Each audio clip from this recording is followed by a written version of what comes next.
सबसे पहली बात आएगी रोक टोक पे, क्योंकि दो अलग अलग टॉपिक हैं।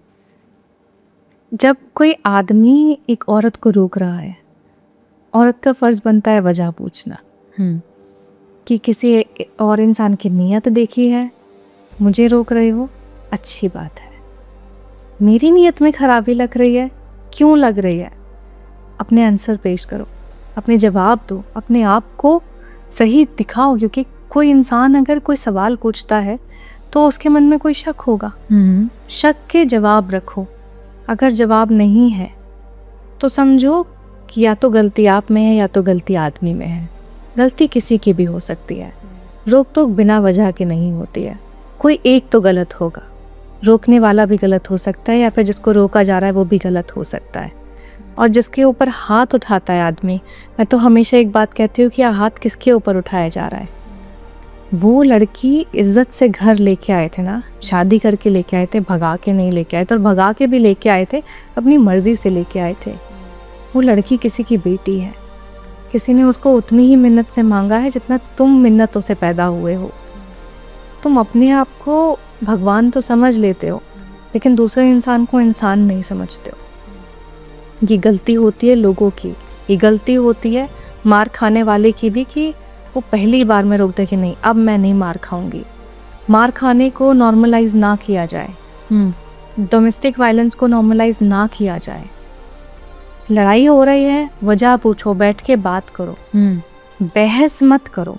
बहस होगी तो आप कुछ बोलोगे, वो कुछ बोलेगा, आर्ग्यूमेंट हीट होगा। आप इंसान को छोड़ना नहीं चाहते हो, आप पिट के मार खा के उस रिश्ते में रहने की कोशिश करोगे, अपने आप को घुटन में लेके आओगे, लेकिन कब तक?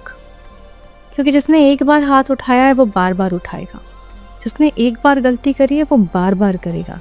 अगर इंसान की फितरत में है मारना, चले जाओ। उस रिश्ते का, उस घर का, उस इंसान का कोई फ़ायदा नहीं है, चले जाओ। समाज क्या सोचेगा, घर वाले क्या सोचेंगे? मेरी इज्जत, तुम्हारी इज्जत तुम्हारे हाथ में है। तुम्हारी इज्जत समाज के हाथों में नहीं है, तुम्हारे घर वालों के हाथों में नहीं है। फिर से वही बात है, जिस दिन तुम मरोगे तुम अकेले मरोगे, तुम्हारे साथ आके कोई नहीं मरेगा। ना तुम्हारे माँ बाप आके मरेंगे, ना ये समाज के 4 लोग आके मरेंगे। तुम अकेली जाओगी। अगर तुम्हें मारा जा रहा है तो तुम अकेले मार खा रही हो। तुम्हारे अगर शरीर पे जख्म है तो तुम अकेली उस जख्म के दर्द को ले रही हो। अपने लिए आवाज़ उठाना सीखो, या तो एक बार बोल दो, अगर नहीं बोला है तो फिर उठ के चली जाओ। उसके अलावा कोई और ऑप्शन नहीं है। क्योंकि मर्द जात भी गंदी होती है। हम हर औरत को गंदा नहीं बोल सकते, हम हर आदमी को गंदा नहीं बोल सकते। तालाब में कुछ गंदे जीव होते हैं, समाज में, इस दुनिया में कुछ गंदे जीव होते हैं जो इस पूरे समाज को गंदा करते हैं, इस पूरी दुनिया को गंदा करते हैं, उस पूरे तालाब को गंदा करते हैं। गंदे करने वालों को या तो बाहर निकाल के फेंको, या तो खुद कीचड़ से निकल जाओ। उसके अलावा कोई और ऑप्शन नहीं है। पर ना इस रोक टोक को अक्सर शक का एक दर्जा दिया जाता है कि रोक टोक शक है, तुम मेरे पे शक कर रहे हो। हाँ तो बताओ ना कि तुम गलत नहीं हो, या तो शक को बताओ कि शक गलत है। और अगर तुम बता नहीं रही हो तो फिर कुछ तो वजह होगी जो तुम उस दायरे में आई, कुछ तो छुपाया गया होगा। बिल्कुल। और अगर रिश्ते में कोई ऐसी बात है जो छुपाई जाए तो मतलब वो गलत होती है। शक को जायज़ मत होने देना।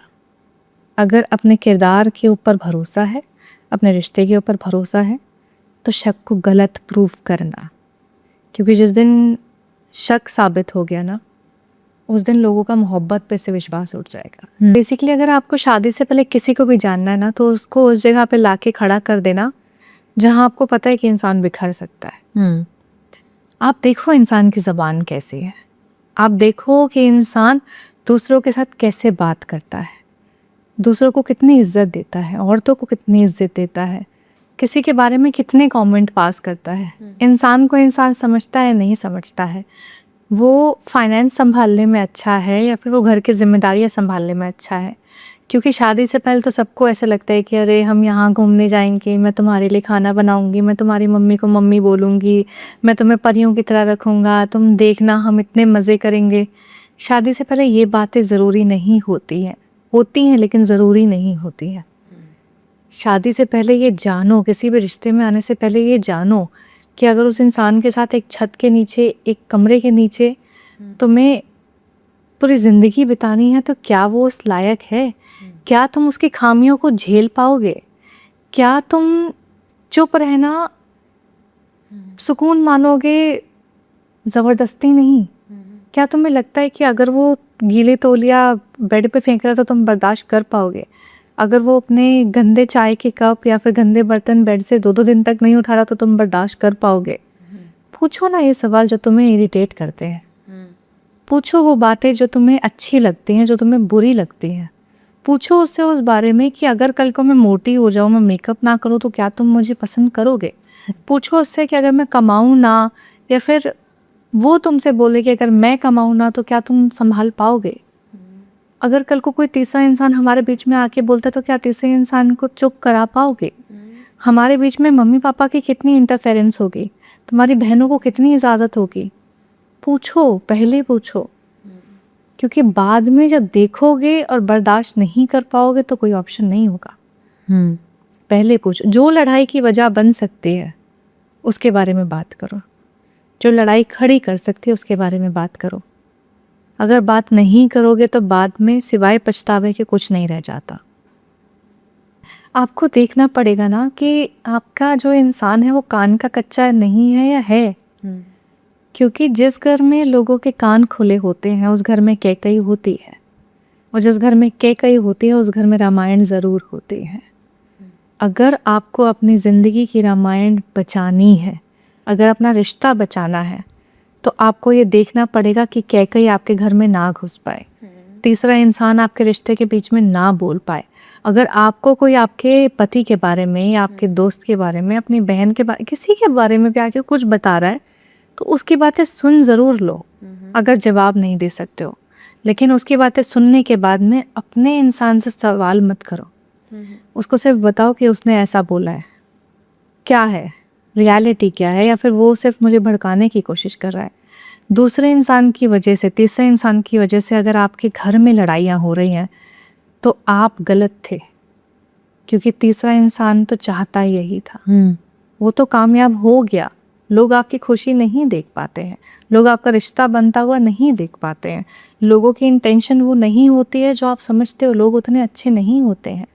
अगर कोई तीसरा इंसान आपके पार्टनर को आके भड़का रहा है तो पहले आप अपने पार्टनर से लड़ाई मत करो, उस तीसरे इंसान को बोलो कि तुम हमारे बीच में नहीं बोल सकते हो, और अपने पार्टनर को आके बोलो कि भाई अगर हमारे बीच में इतनी ही कमज़ोर भरोसा है तो इस रिश्ते का कोई फ़ायदा नहीं है।